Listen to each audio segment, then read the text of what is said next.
Student আমাদের শুরু করতেছি আমরা রাদারফোর্ড পরমাণু মডেল।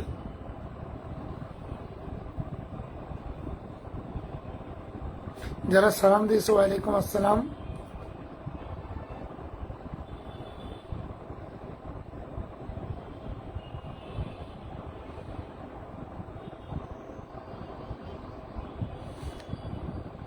মোহনা অনিক আছে, শাইলা আচ্ছা, সামিহা আছে, তাহসিন রাফিদ, রোজা,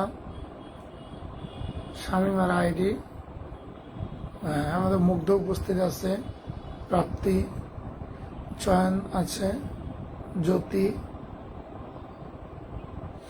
বুসরা, মুবিন,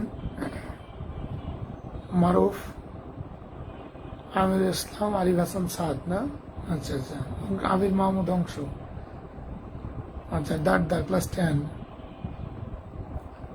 মৌরি উপস্থিত আছে। আচ্ছা ঠিক আছে স্টুডেন্ট, আমাদের আজকের ক্লাসটা অনেক সহজ ক্লাস। শুধু রাদারফোর্ড পরমাণু মডেলটা আজকে আলোচনা হবে তোমাদের জন্য। বলছিলাম আমি এই অধ্যায়ের একটা ক্লাস হবে খুব গুরুত্বপূর্ণ, সেই ক্লাসটা হবে বৃহস্পতিবারের ক্লাস। মানে বোর মডেলে আগে আমরা কিছু জিনিস শিখব, এই জন্য বৃহস্পতি আমরা আসলে জানতে চাচ্ছিলাম বিকিরিত শক্তি, শোষিত শক্তির পরিমাণ কি করে বের করে, আবার কোনটা কোন রঙের তরঙ্গ, হাইড্রোজেন পরমাণুর ক্ষেত্রে কোন বর্ণালী তৈরি হবে, এই জিনিসগুলি মোটামুটি আমি ক্লিয়ার করতে চাচ্ছিলাম। আশা করি বৃহস্পতিবারের ক্লাসে ওটা ক্লিয়ার করে দেব। তো আজকের ক্লাসটা যেহেতু রাদারফোর্ড পরমাণু মডেল, দেখো পরমাণু মডেল আমি বানাতে পারবো না, রাদারফোর্ড যে মডেল দিছে সেটাই আমাকে দিতে হবে।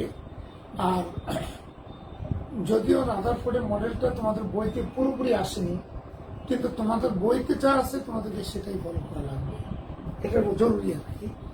তো তোমরা মনে রাখবে তোমাদের বৃহস্পতিবারের ক্লাসটা ভীষণ গুরুত্বপূর্ণ। পরশু দিনের, আমি গতকালকে ভুল করে আজকের ক্লাস বলছিলাম, পরশু দিনের ক্লাসটা খুব গুরুত্বপূর্ণ। আমরা চলে আসি, আর তোমাদের আজকে বিকেলে পরীক্ষা আছে, দেখবা পরীক্ষার টাইমটা একটু চেঞ্জ করা হয়েছে, সেই টাইমটা একটু ফলো করলে হয়ে যাবে। আচ্ছা দেখো, আমাদের ফার্স্ট যে পয়েন্টটা, এই পয়েন্টগুলি শুনে শুনেই যেন আমরা জিনিসটা ক্লিয়ারলি মাথায় নিয়ে নিতে পারি। আমরা ফার্স্ট রাদারফোর্ড মডেলে, রাদারফোর্ডে সর্বপ্রথম বলছেন পরমাণু একটি কেন্দ্র আছে, পরমাণুর এই কেন্দ্রের নাম নিউক্লিয়াস। বলছে রাদারফোর্ডে নিউক্লিয়াস নামকরণ করছে, তোমরা মাথায় রাখবা। 1911 সালে রাদারফোর্ড পরমাণু মডেল কাকে বলে খেয়াল রাখবা। আমি তোমাদের মোবাইলটা সামনে রাখি, তোমাদের যে যে অসুবিধা হয় ওটা আমার পরে দেখতে সুবিধা হবে। মাঝে মাঝে তোমরা তো কমেন্ট গেম খেলতে খেলতে আমার ক্লাসের 12টা বাজে চলে দাও।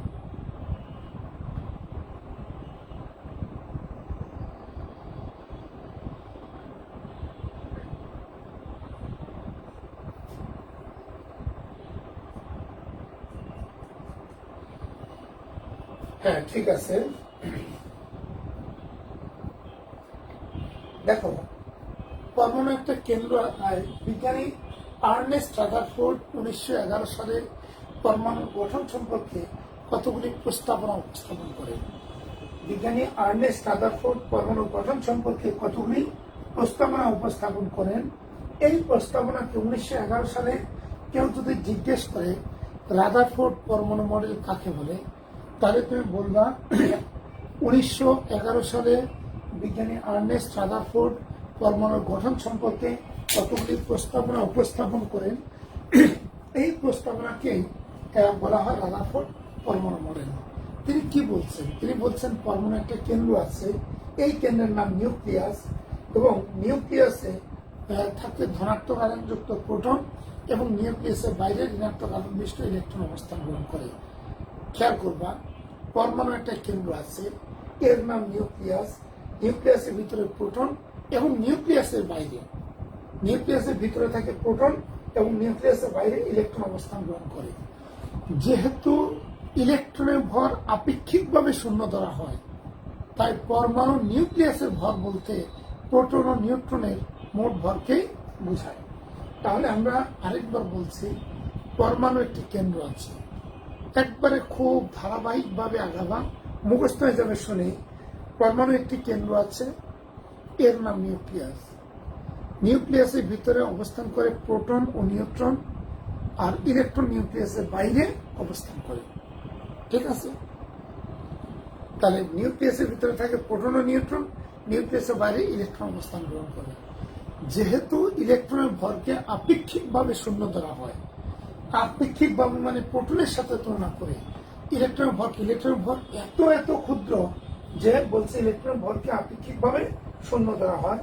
যেহেতু ইলেকট্রনের ভরকে আপেক্ষিকভাবে শূন্য ধরা হয়, তাই পরমাণুর মোট ভর বলতে নিউক্লিয়াসে অবস্থিত প্রোটন ও নিউট্রনের ভরকে বোঝায়। তাই পরমাণুর ভর বলতে নিউক্লিয়াসে অবস্থিত প্রোটন ও নিউট্রনের ভরকে বিবেচনা করা হয়। 2 নম্বর হলো বলছে পরমাণুর ভিতরে অধিকাংশ এলাকায় ফাঁকা।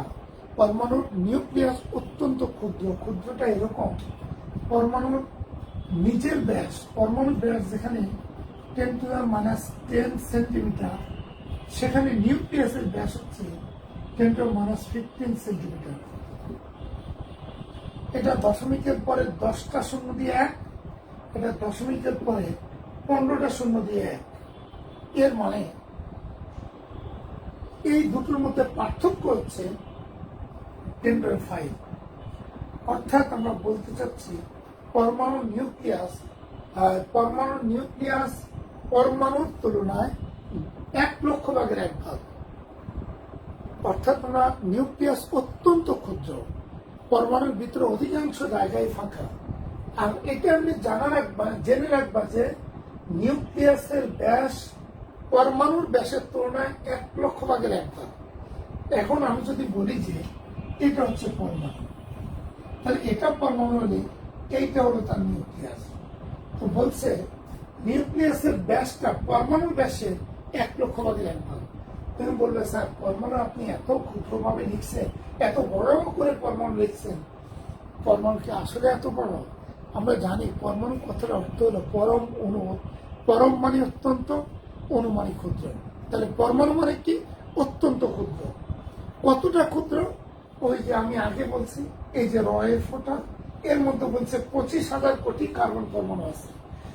যদি এই ফোঁটাটা পেন্সিল দিয়ে লিখি, এর মধ্যে 25,000 কোটি কার্বন পরমাণু আছে, তাহলে এটার মধ্যে যদি 25,000 কোটি পরমাণু থাকে, তুমি চিন্তা করে দেখো পরমাণু কতটা ক্ষুদ্র, এটা আমি কল্পনা করতে আমার মাথা ধরে যায়। তার মধ্যে থাকে নিউক্লিয়াস। তো আমাদের বলছে যে নিউক্লিয়াস অত্যন্ত ক্ষুদ্র, পরমাণুর ভিতরে অধিকাংশ স্থানই হচ্ছে ফাঁকা। তাহলে কতটা ক্ষুদ্র বলে দিয়েছি, পরমাণু মোট আয়তনের তুলনায় 1 লক্ষ ভাগের 1 ভাগ। তোমার ফার্স্ট আর সেকেন্ড 2টা পয়েন্ট খেয়াল করো। আমি আজকে ক্লাসটা বলছি সহজতম ক্লাস হবে, কারণ বিকেলে পরীক্ষা আছে, আমি চাই পরীক্ষাটা ভালো দাও। আমরা প্রথমে বলছিলাম যে পরমাণু একটা কেন্দ্র আছে, এর নাম নিউক্লিয়াস। নিউক্লিয়াসের ভিতরে প্রোটন ও নিউট্রন অবস্থান করে, আর ইলেকট্রন নিউক্লিয়াসের বাইরে অবস্থান করে। তাহলে প্রোটন ও নিউট্রন নিউক্লিয়াসের ভিতরে থাকে, ইলেকট্রন নিউক্লিয়াসের বাইরে থাকে।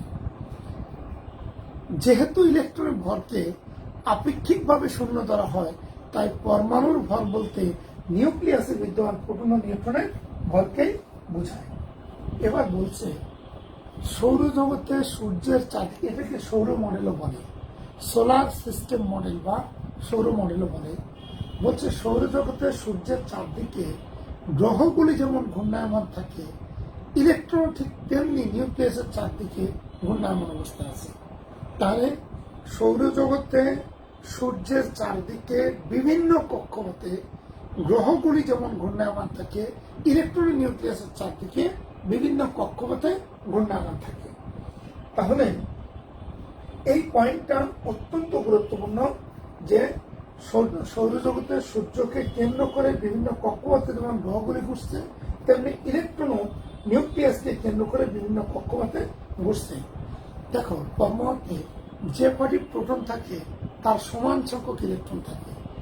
যেহেতু প্রোটন ও ইলেকট্রনের চার্জ সমান ও বিপরীত, তাই এদের মোট চার্জ শূন্য। পরমাণুর নিট আধান বা চার্জ শূন্য। তুমি ধরো যে কোনো একটা পরমাণু ম্যাগনেসিয়াম পরমাণুতে 12টা প্রোটন আছে। তো একটা প্রোটনের চার্জ হলো +1, তাহলে 12টা প্রোটনের চার্জ কত +12, ঠিক 12টা ইলেকট্রনই আছে। একটা ইলেকট্রনের চার্জ, তাহলে ইলেকট্রন আছে 12টা, একটা চার্জ হলো -1, 12টার -12, তাহলে মোট চার্জ হয়ে গেল 0। তা আমরা বলছি সৌরজগতে সূর্যকে কেন্দ্র করে গ্রহগুলি যেমন ঘূর্ণায়মান, ইলেকট্রন সমূহ নিউক্লিয়াসের চারদিকে, সূর্যকে কেন্দ্র করে বিভিন্ন কক্ষপথে গ্রহগুলি যেমন ঘূর্ণায়মান, ইলেকট্রন সমূহ নিউক্লিয়াসের চারদিকে ঠিক তেমনি ঘূর্ণায়মান আছে। পরমাণুতে যে কটি পরমাণু নিউক্লিয়াসে যে কটি প্রোটন থাকে তার সমান সংখ্যক ইলেকট্রন থাকে। যেহেতু ইলেকট্রন ও প্রোটনের চার্জ সমান ও বিপরীত, তাই পরমাণুর নিট আধান মানে মোট আধান বা চার্জ 0। আর চতুর্থ পয়েন্টটা আমি আমার মতো বলছি, যদিও বলে স্যার আপনার মডেল হয়ে যাচ্ছে না। চতুর্থ পয়েন্টটা তোমার বই ঠিকভাবে আনেনি, এই জন্য অসুবিধা। আজকে ঠিক আছে।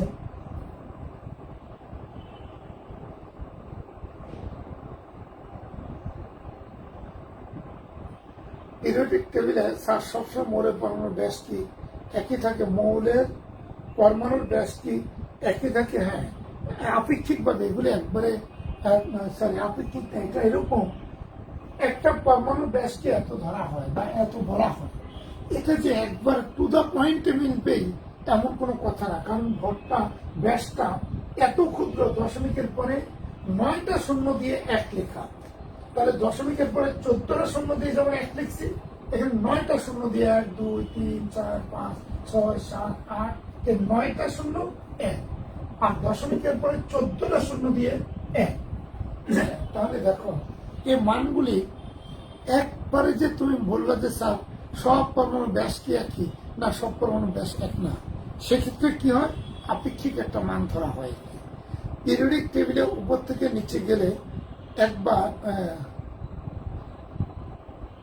আকার বাড়ে, আর বাম থেকে ডানে গেলে আকার কমে। ওটা তো বলছি সব পরমাণুর ব্যাস সমান না।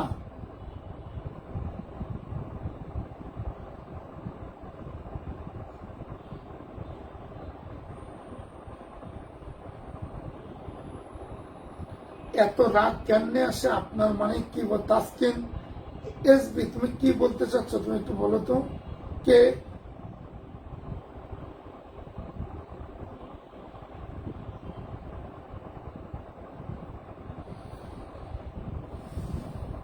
এই আবার শুরু হলো কমেন্ট, আমি ব্লক দেওয়া শুরু করে দেবো। এরপর আজকে আমি মোবাইল হাতে নিয়ে দেখাইছি, কোনো অসভ্য ছেলে মেয়ে কোনো কমেন্ট করবে না পড়ার বাইরে। স্যার আজকে কি বায়োলজি ক্লাস হবে না, তোমার বলা হয়েছে? বলো তো বায়োলজি ক্লাস হবে না, এটা কি বলছি আমি? কেন পরীক্ষাটা 4:30টায় করছি তোমরা বুঝো না? 4:30টায় কেন করছি?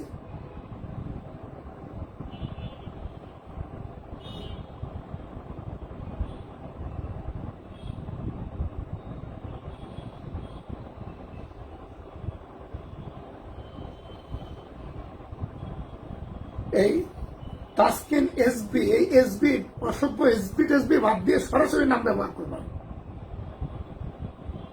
সরাসরি নাম ব্যবহার করো। কি লিখতে চাচ্ছ বলো একটু। করতে আসছে না, ইয়া কি করতে আসছে না?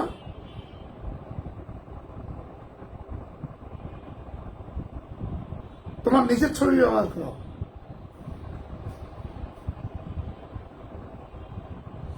কোন কমেন্ট, টোটালি কমেন্ট স্টপ। যদি অধ্যায়ের উপর কোনো প্রশ্ন থাকে প্রশ্ন করতে পারো। এই যে একটা প্রশ্ন করছে স্যার উপর থেকে নিচে গেলে আকার বাম থেকে ডানে গেলে আকার কমে। হ্যাঁ, এটা ভালো কথা বলছে যে স্যার পরমাণু ব্যস্ত বলছে 10⁻10 সেন্টিমিটার, তাহলে উপর থেকে নিচে গেলে আকার বাড়ে, বাম থেকে নিচে গেলে ডানে গেলে আকার কমে। এটা আমার পড়ানো রিলেটেড কথা। এরকম প্রশ্ন করে আমি খুশি হব। ব্যক্তিগত কোনো আলোচনা করবে না। আমি একবারও বলিনি যে বিজ্ঞান ক্লাস হবে না। যে ক্লাস যেরকম আছে সেই ক্লাস সেরকম হবে, পরীক্ষা মতো হবে। আমার ক্লাসটা এই ক্লাসটা দীর্ঘায়িত হবে, দীর্ঘায়িত কম হবে, পরদিনের ক্লাসটা তাও দীর্ঘায়িত কম হবে, কি 1 ঘন্টার মতো হয়ে যাবে। কয়ের বাইরে আর কোনো কাজ করবে না।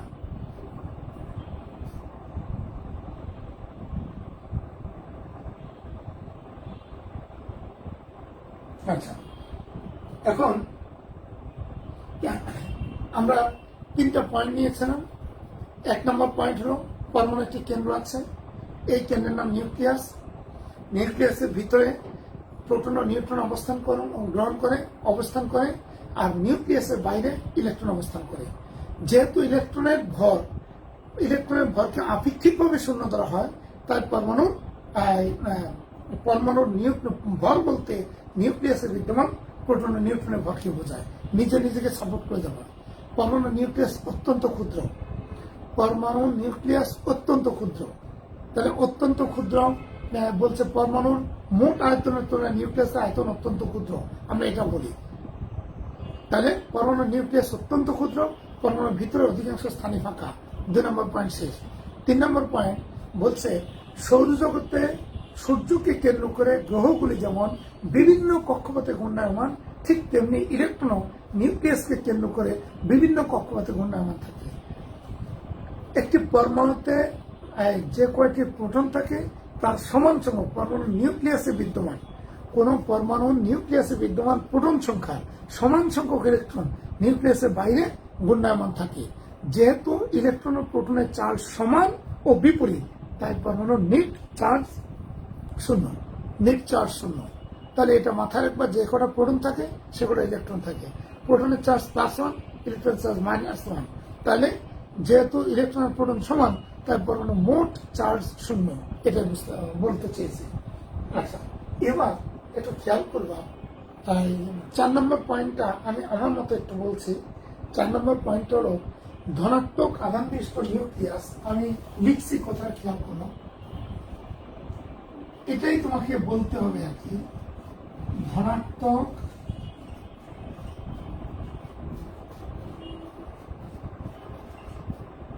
আধান, এটা পয়েন্ট 4, সব জায়গায় এটাই আছে, এটা ফলো করা লাগবে। বিশিষ্ট নিউক্লিয়াস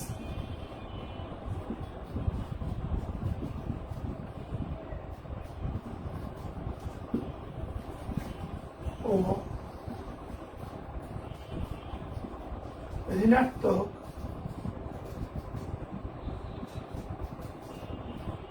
আধান বিশিষ্ট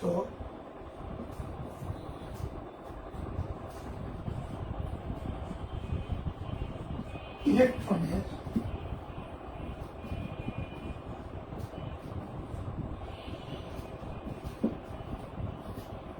স্থির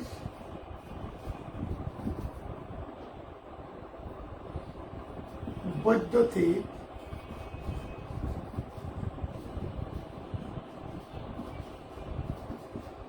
আকর্ষণ বল, ব্যাকরণিক বা কেন্দ্রমুখী বল, কেন্দ্রমুখী বল।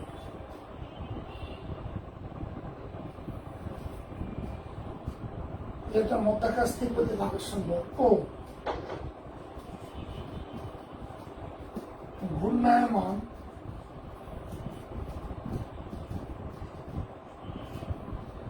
ইলেকট্রনের কেন্দ্র বিমুখী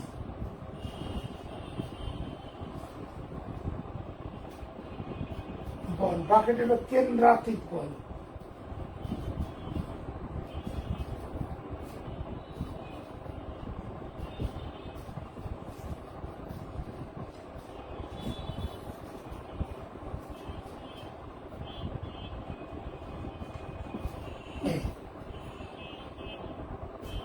ধনাত্মক আধান বিশিষ্ট নিউক্লিয়াস, এই কথাটা একটু মনোযোগ দিয়ে শুনি আমরা, এটা কি বলতে চেয়েছে। দেখো, নিউক্লিয়াসের চার্জ কিন্তু ধনাত্মক। তাহলে ধনাত্মক আধান বিশিষ্ট নিউক্লিয়াস এবং ঋণাত্মক আধান বিশিষ্ট ইলেকট্রনের মধ্যাকাশ স্থির পদ্ধতিতে আকর্ষণ বল। যে কোনো পজিটিভ চার্জ নেগেটিভ চার্জকে যে বলে আকর্ষণ করে, এই বলকে আমরা বলি স্থির বৈদ্যুতিক আকর্ষণ বল, ইলেকট্রোস্ট্যাটিক ফোর্স অথবা কেন্দ্রমুখী বল। তুমি চিন্তা করো যে এই যে নিউক্লিয়াস, এর চারদিকে ইলেকট্রনগুলি ঘুরতেছে, তার নিউক্লিয়াস যেহেতু পজিটিভ চার্জ, ইলেকট্রন যেহেতু নেগেটিভ চার্জ দিত, তাহলে পজিটিভ চার্জ দিত নিউক্লিয়াস নেগেটিভ চার্জ দিয়ে ইলেকট্রনকে তার নিচের দিকে টানবে। এই যে আকর্ষণ বল, এর নাম কেন্দ্রমুখী বল অথবা স্থির বৈদ্যুতিক আকর্ষণ বল। ঠিক আছে। এবং ঘূর্ণায়মান ইলেকট্রনের কেন্দ্রাতিক বল, একটা ইলেকট্রন যখন ঘূর্ণায়মান থাকে, একটা ইলেকট্রন না, তুমি সুতার মাথায় কলমটা বেঁধে দিয়ে এরকম ঘোরাবা, ঘুরাই দিয়ে ছেড়ে দেবা, ছেড়ে দিলে দেখবে একদিকে বেরিয়ে চলে গেছে। তাহলে একটা কলমকে যখন আমি সুতার মাথায় বেঁধে দিয়ে ঘুরাই ছেড়ে দিচ্ছি, তখন সে যে কোনো একদিকে বেরোয় চলে যাচ্ছে। এই যে বেরোয় চলে যাচ্ছে, অর্থাৎ সে কেন্দ্রে এসে পড়ছে না, সে কেন্দ্রের বাইরে পড়তে চায়। তাহলে যে কোনো কিছু ঘূর্ণায়মান থাকলে যদি তাকে ছেড়ে দেওয়া হয়, তাহলে সে কেন্দ্রের বাইরে ছিটকে পড়তে চায়। তা তুমি বুঝবা যে ছিটকে পড়ার জন্য যে একটা বল সবসময় কাজ করে। সুতা দিয়ে কলমটাকে বেঁধে হাতের মধ্যে এরকম ঘুরাচ্ছ, সুতার একটা টান ননস্টপ আঙ্গুলের মধ্যে কাজ করছে, মানে তোমার সুতা ছিঁড়ে সে বাইরে চলে যেতে চাচ্ছে। তাহলে বলছে যে ধনাত্মক আধানযুক্ত নিউক্লিয়াস আর ঋণাত্মক আধানযুক্ত ইলেকট্রন, ইলেকট্রন আর নিউক্লিয়াসের মধ্যে যে বলটা, এটা হলো কেন্দ্রমুখী বল। আর ঘূর্ণায়মান ইলেকট্রনের কেন্দ্র বিমুখী বল। ইলেকট্রন ঘূর্ণনের ফলে কেন্দ্রের বাইরে পড়তে চায়, এই জন্য যে বলে বাইরে পড়তে চায় এটাকে আমরা বলি কেন্দ্র বিমুখী বল। একটা হলো সেন্ট্রিপেটাল ফোর্স, কেন্দ্রমুখী বল, আর centrifugal force, centrifugal force, centripetal force.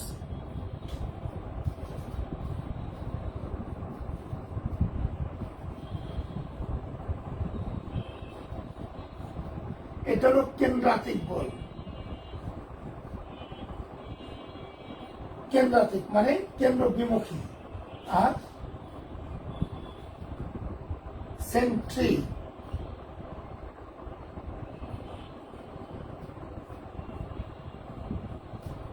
এটা হলো কেন্দ্রমুখী বা এটা হলো কেন্দ্রমুখী বল।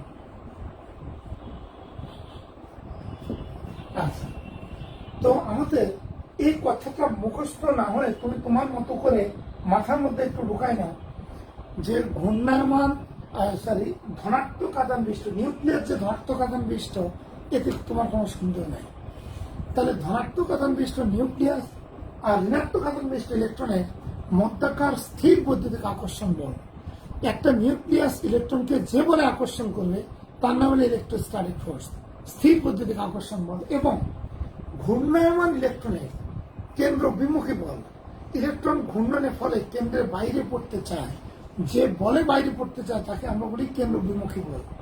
এরা পরস্পর সমান থাকার কারণে দেখো, যে বলে নিউক্লিয়াস থেকে ইলেকট্রনকে টেনে ধরে আসে, ঠিক ইলেকট্রনগুলি ঘূর্ণনের ফলে সে বলে বাইরে যেতে চায়, যার কারণে ইলেকট্রন ওই যে কক্ষপথের মধ্যে নির্দিষ্ট স্থানে ঘুরতে থেকে আবর্তনরত অবস্থায় থাকে, সে আর চেঞ্জ করে না। তাহলে কথা খেয়াল করছো যে আমরা এই প্রজেক্টরে পরের ক্লাসে আমরা 3টা মডেলেরই মডেল দেখাই দেব। বোর মডেল, রাদারফোর্ড মডেল, এর বাইরে অবশ্য সোমারফেল্ড মডেল, এই মডেলগুলিতে ইলেকট্রন ঘূর্ণনটা দেখাই দেব। এ সম্বন্ধে আমাদের আরো কিছু কথা বাকি আছে। আর 2টা ক্লাসে আপনারা শেষ হবে। একটা ক্লাসে আমরা 2টো ক্লাস লাগবে হয়তো, মোট বোর মডেল সহকারে মোট 2টা ক্লাস হয়ে গেলেই হবে আমাদের। তাহলে এটা তুমি মুখস্থ করে ফেলতে পারছো কিনা দেখো। ধনাত্মক আধান বিশিষ্ট নিউক্লিয়াস ধনাত্মক আধান বিশিষ্ট, এটা বুঝো। আর ইলেকট্রন তো ঋণাত্মক আধান বিশিষ্ট। তাহলে ধনাত্মক আধান বিশিষ্ট নিউক্লিয়াস আর ঋণাত্মক আধান বিশিষ্ট ইলেকট্রন মধ্যাকার কেন্দ্রমুখী বল বা স্থির বৈদ্যুতিক আকর্ষণ বল। আর ইলেকট্রন ঘূর্ণায়মান ইলেকট্রনের কেন্দ্র বিমুখী বল, মানে কোন জিনিস ঘূর্ণায়মান থাকলে সে কেন্দ্রের বাইরে পড়তে চায়, এটাকে বলা হয় কেন্দ্র বিমুখী বল। এই দুটি বল পরস্পর সমান। তাহলে এই দুটি বল পরস্পর সমান হওয়ার কারণে ইলেকট্রন একটা নির্দিষ্ট জায়গায় থেকে সারাক্ষণ ঘূর্ণায়মান অবস্থায় আছে। এই হচ্ছে আমাদের রাদারফোর্ডের পরমাণু মডেল। তো রাদারফোর্ড পরমাণু মডেলে তোমার 4 নম্বর পয়েন্টটা তোমার বই বলছে ধনাত্মক আধান বিশিষ্ট নিউক্লিয়াসের প্রতি ঋণাত্মক আধান চার্জ বাড়ে ইলেকট্রন এক ধরনের আকর্ষণ বল অনুভব করে। এই আকর্ষণ বলকে কেন্দ্রমুখী বল বলে, এবং এই কেন্দ্রমুখী বলের কারণে পৃথিবী যেরকম সূর্যের চারদিকে ঘুরে, ইলেকট্রন সেরকম নিউক্লিয়াসের চারদিকে ঘুরে।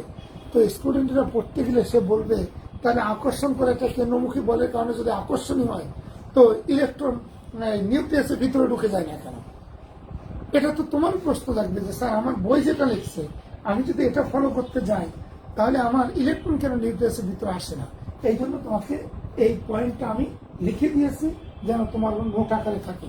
ঠিক আছে, এরপরে রাদারফোর্ড পরমাণু মডেলের সীমাবদ্ধতাগুলি, এই সীমাবদ্ধতাগুলি আমরা এক এক করে খেয়াল করি।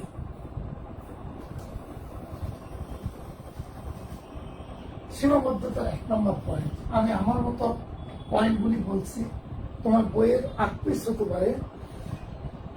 1 নম্বর পয়েন্ট হলো রাদারফোর্ড পরমাণু মডেলে তিনি কক্ষপথের আকার আকৃতি সম্বন্ধে কোনো ধারণা দেননি।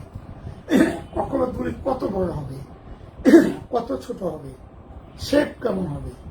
শেপ বলতে এগুলি কি আকৃতিরা, এর আকৃতি কেমন হবে, এটা কি গোলাকার হবে,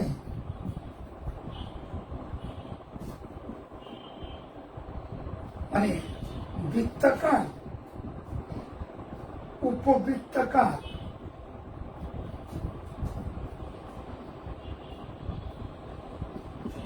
অধিবৃত্তাকার,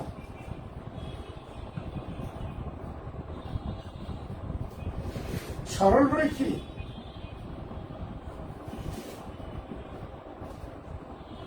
আবার কত ছোট কত বড় হবে, আকার কত কত বড় হবে কত ছোট হবে, আর শেপটা কেমন হবে, এ সম্বন্ধে তিনি সুস্পষ্ট কোনো ধারণা দেননি তার মডেলে। আমি তোমার রাদারফোর্ড পরমাণু মডেলটা তোমাদের জন্য প্রথম থেকে আমি চাচ্ছি যে তোমার কাজ হচ্ছে তুমি ধারাবাহিকভাবে কথাগুলো নিজে নিজে খুঁজে নাও। খুঁজে নিয়ে যদি তুমি উত্তরটা দিতে পারো তাহলে তোমার মুখস্থর দিকে যাওয়া লাগবে না। আর তোমার বইতে এটা একটা ভালো কাজ করছে, এটা সুন্দর ধারাবাহিকতা রাখছে, যে ধারাবাহিকতার কারণে স্টুডেন্টও ভুলে না, কিন্তু স্টুডেন্টের কিছু কমন বেসিক লাগবে। তাহলে তিনি প্রথম আমার সীমাবদ্ধতা আসার আগে তিনি পরিষ্কার বলছেন পরমাণুর একটা কেন্দ্র আছে, এই কেন্দ্রের নাম নিউক্লিয়াস। নিউক্লিয়াসের ভিতরে প্রোটন ও নিউট্রন অবস্থান করে, নিউক্লিয়াসের বাইরে ইলেকট্রন অবস্থান করে। যেহেতু ইলেকট্রনের ভর অত্যন্ত ক্ষুদ্র বা ইলেকট্রনের ভর মানে আপেক্ষিকভাবে শূন্য, যেহেতু ইলেকট্রন ভর আপেক্ষিকভাবে শূন্য মানে ইলেকট্রনের ভর এত ক্ষুদ্র যে একে শূন্য ধরা হয়। এই জন্য পরমাণুর ভর বলতে নিউক্লিয়াসে বিদ্যমান প্রোটন ও নিউট্রনের মোট ভরকে বোঝায়। হয়ে গেল। নাম্বার 2 বলা হয়েছে পরমাণুর নিউক্লিয়াস অত্যন্ত ক্ষুদ্র, পরমাণুর ভিতরে অধিকাংশ স্থান ফাঁকা। নাম্বার 3, সৌরজগতে সূর্যকে কেন্দ্র করে গ্রহগুলি যেমন ঘুরে বিভিন্ন কক্ষপথে ঘুরে, ইলেকট্রনের নিউক্লিয়াসকে কেন্দ্র করে বিভিন্ন কক্ষপথে ঘুরে, কিন্তু ধনাত্মক আধানযুক্ত নিউক্লিয়াস বিভিন্ন কক্ষপথে ঘুরে। আমরা জানি ধনাত্মক আধানযুক্ত প্রোটন সংখ্যা নিউক্লিয়াসে বিদ্যমান ধনাত্মক আধানযুক্ত প্রোটনের সমান সংখ্যক ঋণাত্মক আধান বা ইলেকট্রন নিউক্লিয়াসের বাইরে অবস্থান করে। যেহেতু ইলেকট্রন ও প্রোটনের চার্জ সমান ও বিপরীত, নিজে নিজেকে সাপোর্ট করছে, তাই পরমাণুর নিট আধান শূন্য, মানে পরমাণু বিদ্যুৎ নিরপেক্ষ। এটা নিট আধান শূন্য মানে বিদ্যুৎ নিরপেক্ষ। এবার বলছে তুমি চিন্তা করবে যে আচ্ছা নিউক্লিয়াসের ভিতরে তো পজিটিভ চার্জ আছে, বাইরে তো ইলেকট্রন আছে, তাহলে পজিটিভ চার্জ ইলেকট্রনকে আকর্ষণ করবে, আকর্ষণ করলে ইলেকট্রন কেন কেন্দ্রের মধ্যে চলে আসে না, এটা তোমার একটা প্রশ্ন হবে। তখন তুমি বলবা যে হ্যাঁ, ধনাত্মক আধানযুক্ত নিউক্লিয়াস এবং ঋণাত্মক আধানযুক্ত ইলেকট্রনের মধ্যাকার স্থির বৈদ্যুতিক আকর্ষণ বল অথবা কেন্দ্রমুখী বল এবং ঘূর্ণায়মান ইলেকট্রনের কেন্দ্র বিমুখী বল, মানে ইলেকট্রন যে বলে কেন্দ্রের দিকে আসতে চায় সেই বলে সে কেন্দ্রের বাইরে পড়তে চায় ঘূর্ণনের কারণে। যে কোনো বস্তু ঘূর্ণায়মান থাকলে সে কেন্দ্রের বাইরে যেতে চায়, তাহলে এটা পরস্পর সমান। এই তো পরিষ্কার কথা। এবার সীমাবদ্ধতার পয়েন্টে আমরা বললাম তিনি ইলেকট্রনের কক্ষপথের আকার আকৃতি সম্বন্ধে কোনো ধারণা দেননি। কক্ষপথগুলি কি গোলাকার হবে, বৃত্তাকার হবে, উপবৃত্তাকার হবে, অধিবৃত্তাকার হবে, সরলরৈখিক হবে নাকি ডিম্বাকার হবে, মানে কোন শেপের হবে তিনি কিছুই বলেননি। কত বড় হবে কত ছোট হবে এ সম্বন্ধে কোনো ধারণা প্রদান করেননি। তাহলে এটা 1 নম্বর সীমাবদ্ধতা। দুই নম্বর দেখো, তিনি এই, গ্রহের ঘূর্ণনের সাথে ইলেকট্রনের ঘূর্ণনের তুলনা করেছেন। আমরা জানি গ্রহগুলি বিদ্যুৎ নিরপেক্ষ আর ইলেকট্রন ঋণাত্মক চার্জিত। তাহলে চার্জিত ইলেকট্রনের সাথে অচার্জিত গ্রহের কখনো তুলনা চলতে পারে না। আমরা জানি সমজাতীয় সাথে তুলনা চলতে পারে, মানুষের সাথে মানুষের তুলনা চলে, মানুষের সাথে দেয়ালের তুলনা চলে না। আবার চেয়ারের সাথে টেবিলের তুলনা চলে না, চেয়ারের সাথে চেয়ারের, এই চেয়ার থেকে এই চেয়ারটা ভালো, এই টেবিল থেকে এই টেবিলটা ভালো, এই জাতীয় মানে একই জাতের মধ্যে কম্পেয়ার হয় সর্বদা একই জাতীয় মধ্যে। তাহলে আমি ইলেকট্রনের সাথে গ্রহের তুলনা করলাম, ইলেকট্রন হচ্ছে চার্জিত আর গ্রহগুলি বিদ্যুৎ নিরপেক্ষ। তাহলে একটা চার্জিত ইলেকট্রনের সাথে বিদ্যুৎ নিরপেক্ষ কোন গ্রহের তুলনা চলতে পারে না। বুঝছো? তাহলে তুমি বলবা আমরা জানি গ্রহগুলি অচার্জিত বা বিদ্যুৎ নিরপেক্ষ আর ইলেকট্রন চার্জিত। সুতরাং চার্জিত ইলেকট্রনের সাথে অচার্জিত গ্রহের কখনো কোনো তুলনা চলতে পারে না। 3 নাম্বার, আমি আমার মতো বলে যাচ্ছি, কয়েকটা পয়েন্ট বলবো। ম্যাক্সওয়েলের চুম্বকীয় তত্ত্ব বলছে, ম্যাক্সওয়েল কোন চার্জিত কণা যদি, এই কথাটা একটু বলে দিই, কোন চার্জিত কণা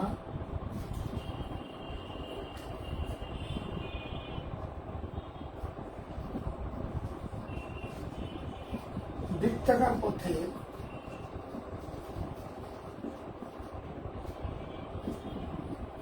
ঘূর্ণায়মান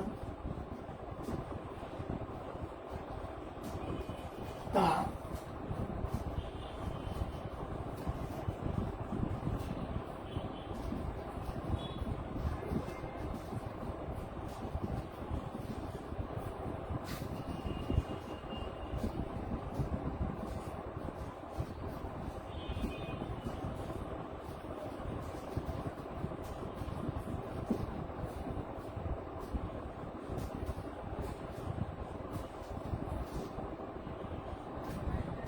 পরিক্রমণ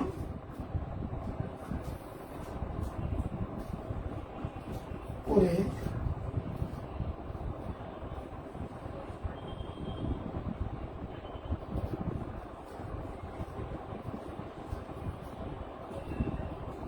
এক সময়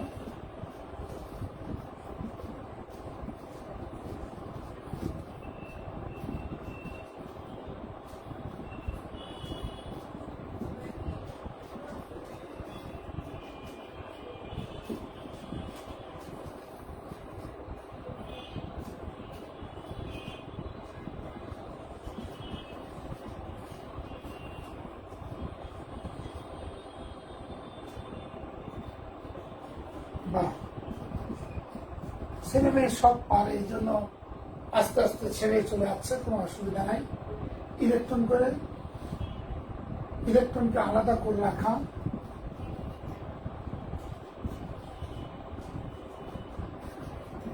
মডেলের পতন ঘটবে।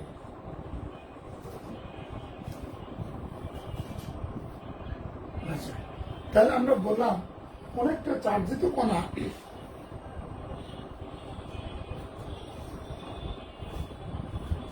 অর্থাৎ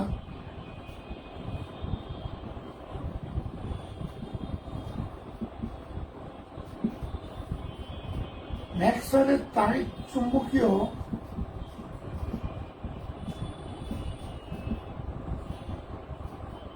তত্ত্ব অনুসারে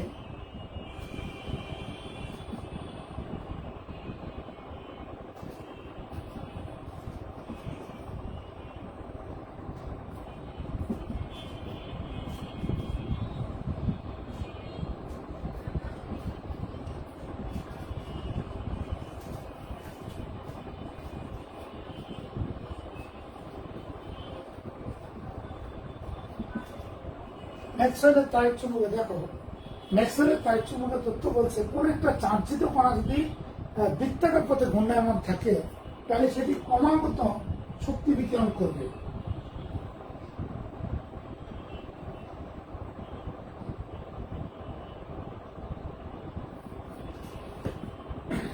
তাহলে দেখো, কোন চার্জিত কণা যদি বৃত্তাকার পথে ঘূর্ণায়মান থাকে তাহলে সে ক্রমাগত শক্তি বিকিরণ করে ক্ষুদ্রতর ব্যাসার্ধের পথ পরিক্রমণ করবে। এটার মানেটা কি? মানে বলছে একটা চার্জিত কণা যদি এরকম বৃত্তাকার পথে ঘূর্ণায়মান থাকে, তাহলে বৃত্তাকার পথে ঘূর্ণায়মান থাকার কারণে প্রথমে তার শক্তি বেশি থাকবে, এই জন্য সে প্রথমে বেশি এলাকা নিয়ে ঘুরবে। এই ধরে এটা একটা ইলেকট্রনের প্রথমে বেশি এলাকা নিয়ে সার্কেল নিয়ে ঘুরবে, তারপর সে ঘোরার ফলে তার শক্তি বিকিরণ করবে, শক্তি হারাতে থাকবে। আমরা যদি একটা বৃত্তাকার পথে দৌড়াতে থাকি, দৌড়াতে গেলে আমাদের আস্তে আস্তে কি হয়, শক্তি নিঃশেষ হতে শুরু করে, তাই না? দৌড়াতে থাকলে শক্তি কমতে শুরু করে। তাই এখানেও বলছে ম্যাক্সওয়েলের তাড়িৎচুম্বকীয় তত্ত্ব বলছে কোন একটা চার্জিত কণা যদি বৃত্তাকার পথে ঘূর্ণায়মান থাকে, অথবা ওই যে নিউক্লিয়াসকে কেন্দ্র করে ঘুরে বলছে না, তাহলে ঠিক তার কথা হলো চার্জিত কণা যদি ঘূর্ণায়মান থাকে তাহলে এটি ক্রমাগত শক্তি বিকিরণ করবে, শক্তি হারায় ক্ষুদ্রতর ব্যাসার্ধের পথ প্রথমে বড় এলাকা নিয়ে ঘুরবে, তারপর ছোট এলাকা নিয়ে ঘুরবে, এই যে তারপর আরো ছোট, তারপর আরো ছোট, তারপরে যে কেন্দ্রে যেয়ে পতিত হবে। তাহলে প্রথমে সে বড় ব্যাসার্ধের পথ নিয়ে ঘুরবে, তারপরে আরো ছোট ব্যাসার্ধ, তারপর আরো ব্যাসার্ধ ছোট করবে, এরপরে আরো ক্ষুদ্রতর ব্যাসার্ধ, তারপর আরো ক্ষুদ্রতর ব্যাসার্ধ, তারপর কেন্দ্রে যেয়ে পতিত হবে। তাহলে প্রথমে তার শক্তি বেশি অঙ্কনে বেশি এলাকা নিয়ে করতেছে, তারপর শক্তি কমে যাচ্ছে, আস্তে আস্তে শক্তি হারাচ্ছে। মানুষ যেমন দৌড়াতে ক্লান্ত হয়ে যায়, ঠিক তেমনি এটাও শক্তি হারাতে হবে। শক্তি হারাতে ক্রমাগত ক্ষুদ্রতর ব্যাসার্ধের পথ পরিক্রমণ করবে, করে একসময় কেন্দ্রে যেয়ে পড়ে যাবে। তাহলে কেন্দ্র থেকে নিউক্লিয়াসকে আলাদা করে রাখা যে মডেল, এই মডেলের পতন ঘটবে। অর্থাৎ রাদারফোর্ড মডেলটি ম্যাক্সওয়েলের তাড়িৎচুম্বকীয় তত্ত্ব অনুযায়ী রাদারফোর্ড পরমাণু মডেলটি সঠিক নয়। তাহলে তুমি কথাটা নিজে বানাতে হবে যে কোনো চার্জিত কণা যদি ঘূর্ণায়মান থাকে, বৃত্তাকার পথে না বলে অসুবিধা নেই, বেলসার বৃত্তাকার তো বলেনি, ঘূর্ণায়মান থাকলে কোনো অসুবিধা নেই, যে কোনো চার্জিত কণা ঘূর্ণায়মান থাকলে এটি ক্রমাগত শক্তি বিকিরণ করে ক্ষুদ্রতর ব্যাসার্ধের পথ পরিক্রমণ করবে। ক্রমাগত শক্তি বিকিরণ করে ক্ষুদ্রতর ব্যাসার্ধের পথ পরিক্রমণ করতে করতে একসময় কেন্দ্রে এসে পতিত হবে। ফলে ইলেকট্রন যদি কেন্দ্রে যেয়ে পতিত হয়, তাহলে নিউক্লিয়াস থেকে ইলেকট্রনকে আলাদা করে যে রাখা যে মডেল, এই মডেলে কিন্তু ক্লিয়ার বলা হয়েছে নিউক্লিয়াসের ভিতরে থাকে প্রোটন, নিউক্লিয়াসের বাইরে থাকে ইলেকট্রন। তাহলে নিউক্লিয়াস থেকে ইলেকট্রনকে আলাদা করে রাখা যে মডেল, এই মডেলের পতন ঘটবে। অর্থাৎ ম্যাক্সওয়েলের তাড়িৎচুম্বকীয় তত্ত্ব মতে পরমাণুর অস্তিত্ব বিলুপ্ত হবে, মানে পতন ঘটবে, আলাদা করে রাখা মডেলে পতন ঘটবে। সাথে বলবো পরমাণু অস্তিত্ব বিলুপ্ত হবে, পরমাণু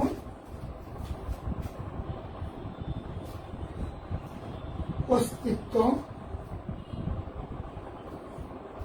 বিলুপ্ত হবে, মানে পরমাণু অস্তিত্ব থাকবে না। অর্থাৎ ম্যাক্সওয়েলের তাড়িৎচুম্বকীয় তত্ত্ব মতে রাদারফোর্ড পরমাণু মডেলটি সঠিক নয়। এরপরে আমরা আরেকটা পয়েন্টে একটু যাব।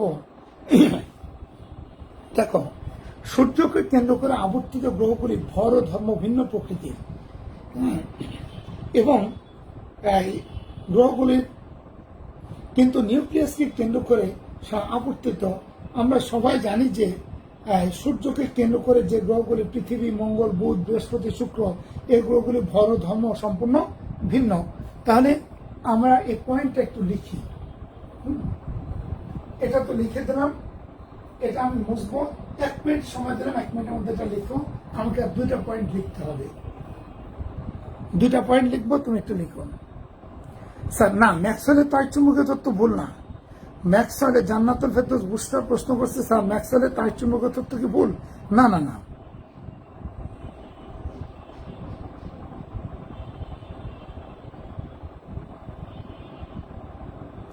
উত্তর ম্যাক্সওয়েলের তাড়িৎচুম্বকীয় তত্ত্ব ভুল না। ম্যাক্সওয়েল 1964 সালে ম্যাক্সওয়েলের তাড়িৎচুম্বকীয় তত্ত্ব প্রদান করেন। এই তত্ত্বের জন্য নাকি নোবেল পুরস্কার দেওয়া হয়, এই তাড়িৎচুম্বকীয় তত্ত্বের জন্য। তাহলে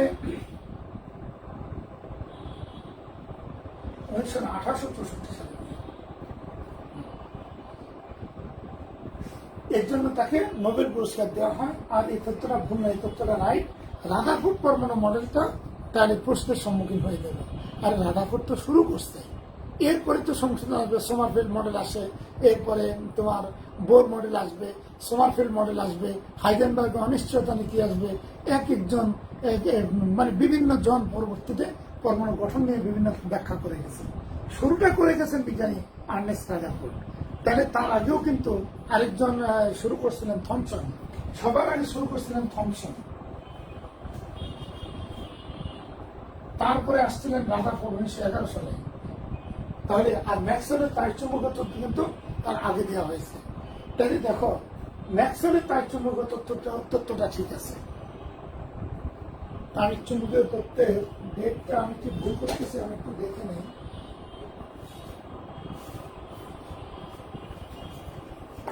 একটু অপেক্ষা করুন, কারণ আমি 1864 1964 নিয়ে একটু কনফিউশনে পড়ে গেছি।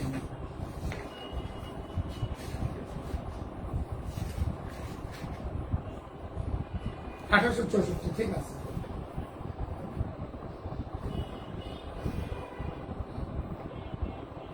এখন এরপরে কোনো প্রশ্ন থাকলে প্রশ্ন করো। Okay sir, clear. 1864 সালে স্যার, এরপরে তোমার 3 নম্বর পয়েন্ট। দেখো আমরা 3টা পয়েন্ট দিলাম, 4 নম্বর পয়েন্ট।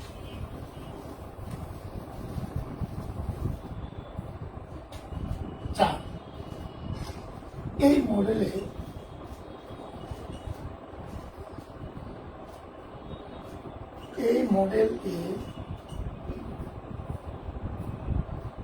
বর্ণালীর ধারণা পাওয়া যায় না।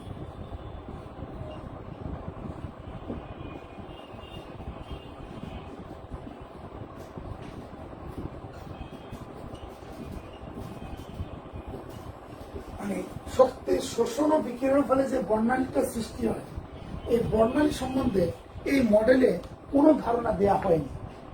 এরপরে দেখো সূর্যকে কেন্দ্র করে আবর্তিত গ্রহগুলির ভর ও ধর্ম ভিন্ন ভিন্ন প্রকৃতির। 5 নম্বর, সূর্যকে কেন্দ্র করে আবর্তিত গ্রহগুলির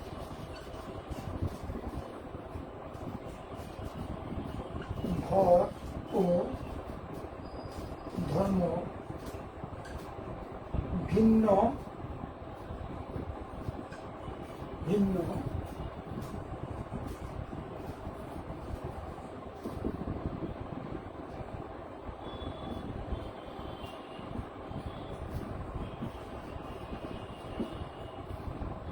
অর্থাৎ শুক্র, শনি, বুধ, বৃহস্পতি, এই যে আমাদের এই যে গ্রহগুলি রয়ে গেছে, তুমি খেয়াল করে দেখো, মঙ্গল গ্রহ আছে, বুধ বৃহস্পতি আছে, শুক্র গ্রহ আছে, পৃথিবী আছে, এগুলির ভর ও ধর্ম সম্পূর্ণ ভিন্ন। এরপরে আছে মঙ্গল, পৃথিবী, এদের ভর ও ধর্ম সম্পূর্ণ ভিন্ন। কিন্তু নিউক্লিয়াসকে কেন্দ্র করে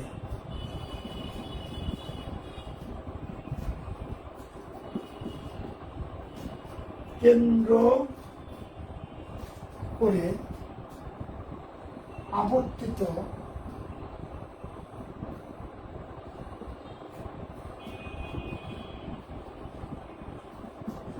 ইলেকট্রন সমূহের ধর্ম ও ভর অভিন্ন। তাহলে দেখো, যে গ্রহের সাথে তুলনা করছে, এই গ্রহগুলি সূর্যকে কেন্দ্র করে যে গ্রহগুলি ঘুরে, এদের এক একটা ভর এক এক রকম, এদের ধর্ম এক একজনের এক এক রকম। আবার ইলেকট্রন যে নিউক্লিয়াসকে কেন্দ্র করে ঘুরে, সব ইলেকট্রনের ভর একই, সব ইলেকট্রন একই ধর্ম দেখায়। তাহলে ইলেকট্রনের ধর্ম একই, ভর একই।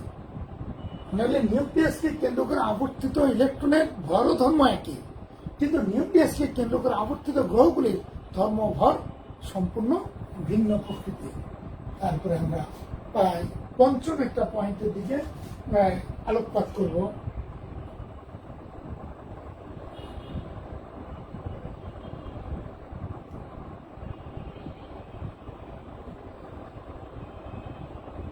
দেখো, রাদারফোর্ড পরমাণু মডেলে তাহলে কি পরমাণুতে যে শক্তি থাকে তা বর্ণালী আকারে থাকে না, বর্ণালী আকারে শক্তি থাকে না। এই বর্ণালী জাতীয় কোনো কথা উল্লেখ করেননি বিজ্ঞানী রাদারফোর্ড। বর্ণালী ধারণা দেননি, বর্ণালী বলতে তিনি এই জাতীয় কোনো কথাই উল্লেখ করেননি। পরবর্তীতে আসছে বর্ণালী ধারণা।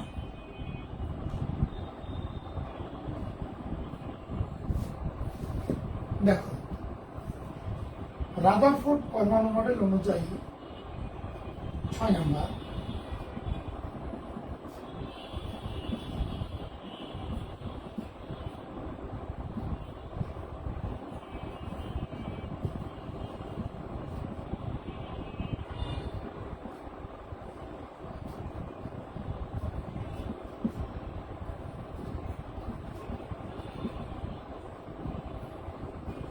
নিউক্লিয়াস ও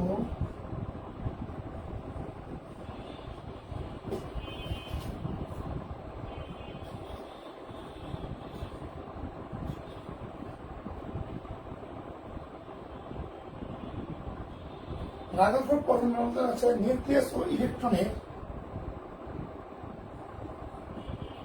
মধ্যে স্থির বৈদ্যুতিক আকর্ষণ বল বিদ্যমান।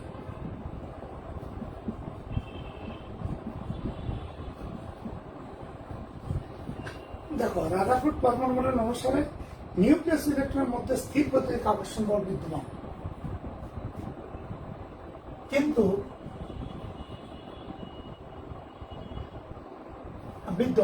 কারণ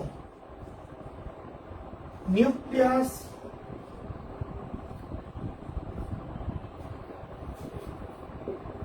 ধনাত্মক চার্জিত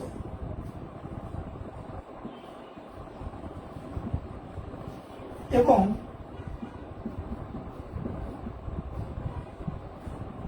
ইলেকট্রন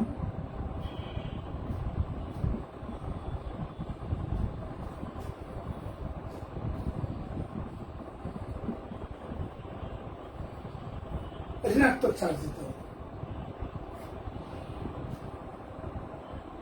তাহলে আমরা দেখালাম যে নিউক্লিয়াস ও ইলেকট্রনের মধ্যে স্থির বৈদ্যুতিক আকর্ষণ বল বিদ্যমান। এটা ব্র্যাকেটে লিখে দিলাম, নিউক্লিয়াস হচ্ছে ধনাত্মক চার্জিত আর ইলেকট্রন হচ্ছে ঋণাত্মক চার্জিত। কিন্তু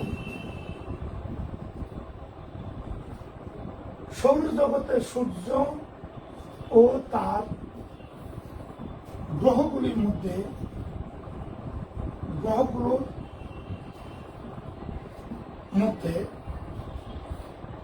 এইরূপ কোনো আকর্ষণ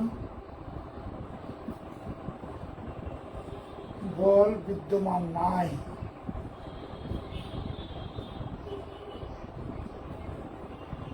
এই কারণে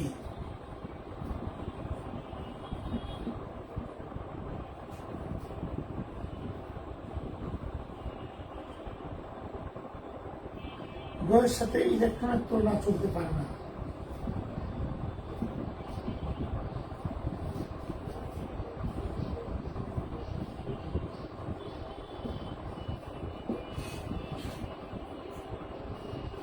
দেখো, রাদারফোর্ড পরমাণু অনুসারে নিউক্লিয়াস ও ইলেকট্রনের মধ্যে স্থির বৈদ্যুতিক আকর্ষণ বল বিদ্যমান।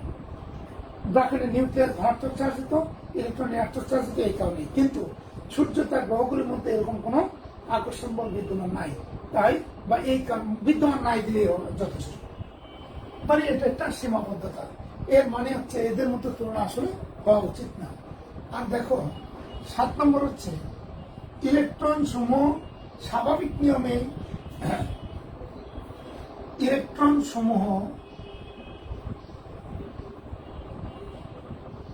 ঋণাত্মক চার্জিত হওয়ায়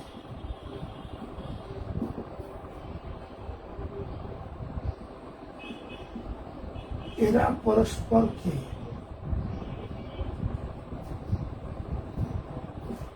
বিকর্ষণ করে।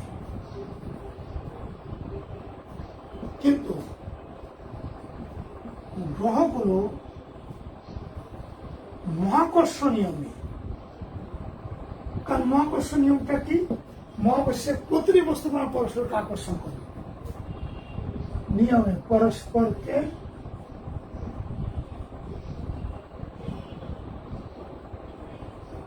আকর্ষণ করে। তাই ইলেকট্রন ও গ্রহের মধ্যে কোনো তুলনা চলতে পারে না।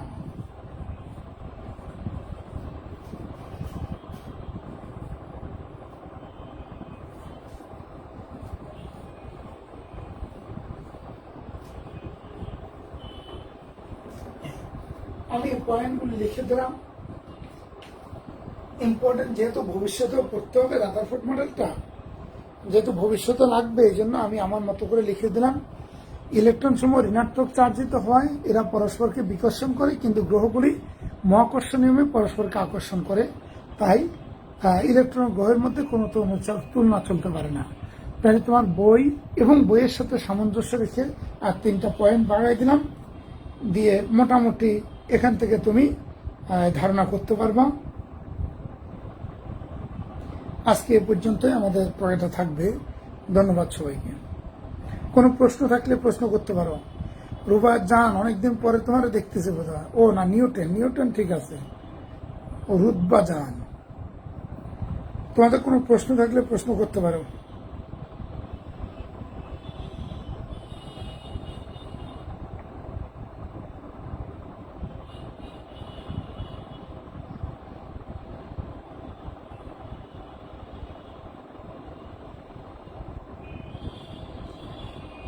কোনো প্রশ্ন নাই। অ্যান্ড ধন্যবাদ সবাইকে।